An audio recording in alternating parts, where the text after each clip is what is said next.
welcome to the Redefined Podcast. All right, happy Podcast Day Tuesday edition. Welcome to the show for those of you who are brand new listeners, and of course, if you are an existing listener, welcome back. And if you're watching YouTube, hi. Good to see you. I took a week off from the show. I've been very, very busy traveling. Well, not really traveling anymore.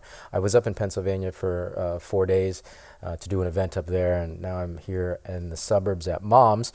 So I'm not home. Basically, if you're watching the YouTube, you'll notice that I'm not in my usual recording area.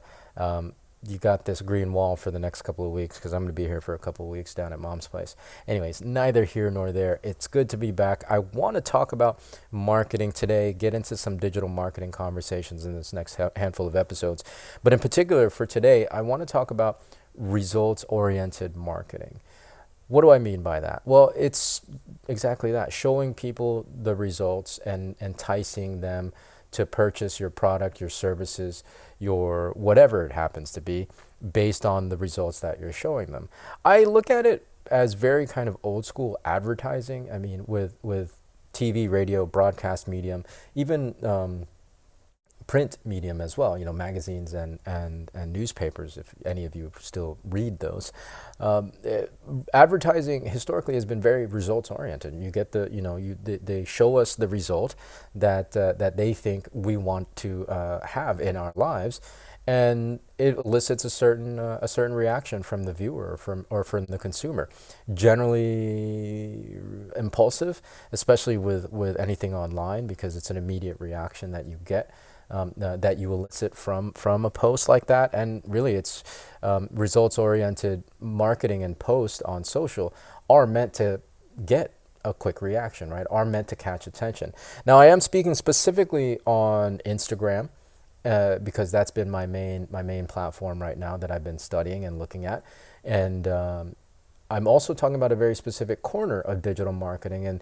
And really, I think, I don't know if it's the algorithm or what, but the algorithm has pretty much given me mostly marketers who are selling or promoting digital courses, or digital products, which I get, no big deal. I was in a space where I wanted to learn, and so the algorithm showed me people, or put people in front of me, marketers in front of me who had products, digital products that I can learn from. So it makes perfect sense. However, as I've gotten deeper into the space, you start observing and seeing some really kind of funny patterns and behaviors. One of those things is the prevalence of results marketing, i.e., income claims. I made this much money last week, or in the last 13 months, I've made $3 million, whatever the situation. Like this is an exotic beach that I now live on because of digital marketing. There's lots of stuff like that. And again, I totally get it. It catches attention, especially these huge income claims. It's hitting a pain point that people have right now, because a lot of people are very, very stretched financially. And so it grabs immediate attention. I am concerned about this. Well, I'm not really concerned because, I run my marketing the way I run my marketing. I'm going to talk about that in a second. But for me, it's something that I want to warn you against, not to make any judgments, but it is because, so first of all, because it is a quick attention grab, it's going to be, and the fact that it elicits impulsive reaction from your viewer or from your audience, it's not going to be something that I think will last, right? It doesn't have a long-term, it's not a long-term strategy, right? From an individual basis, and even from a sector or a industry basis, if there are more and more digital marketers out there making income claims, and there then becomes less and less substance in the content that digital marketers are putting out.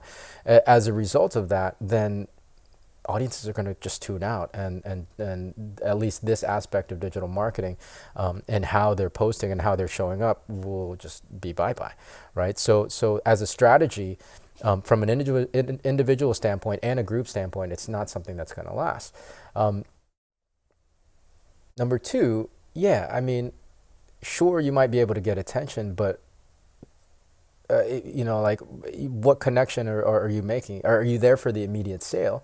And if so, that's fine. Again, I make no judgments, but in the long term, you got to think about your business and realize that social media especially is capable of so much more than a one-way communication.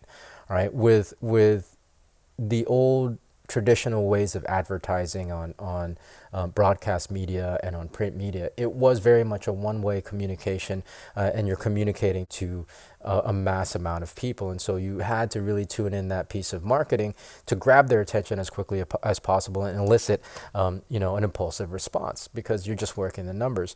With social media, you don't have to do that, and in fact, you can have a much better long-term strategy by leveraging social media's ability to connect with people, right? And develop those relationships, develop that rapport, develop that trust. Sure, you may not necessarily get the immediate result that you want, right? You won't necessarily get the immediate sale, but again, in the long term, it makes for a healthier marketing strategy because you're developing the relationship, you're developing the rapport, and that audience that is very curated to you, right? It's the audience that you're meant to attract.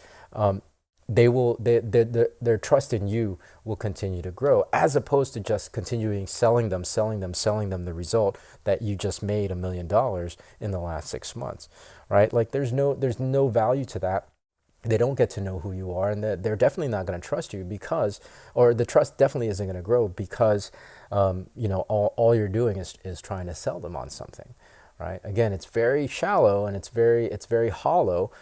Sure, it may create the sale for you in the short term, and again, I'm not saying that, like, I'm not making any judgments. People are making money hand over fist using this kind of marketing, but I can't see it lasting very long for the individuals doing it, nor for the whole sector, the whole sector of the population of marketers that are using this kind of strategy, right? Regardless of what's happening in the digital marketing realm, if you adhere to this principle of being authentic, giving value, being of service, letting people get to know who you are, so that you can develop rapport, and then you can develop that trust with your audience. You'll grow an audience that is uniquely for you, that is meant for you, and you'll develop a long-term business. You'll be able to grow and build a long-term business that doesn't rest on immediate sales. It's a slower build. And I know it's a little bit more of a curve, but it's worth putting up with the kind of the initial drudgery and uphill slog to get to a point where you know that you have longevity in your business and in your marketing to build it this way. Yeah. Focus on delivering value. Focus on being of service in your content. Focus on being authentic and being real, and letting your audience get to know who you are.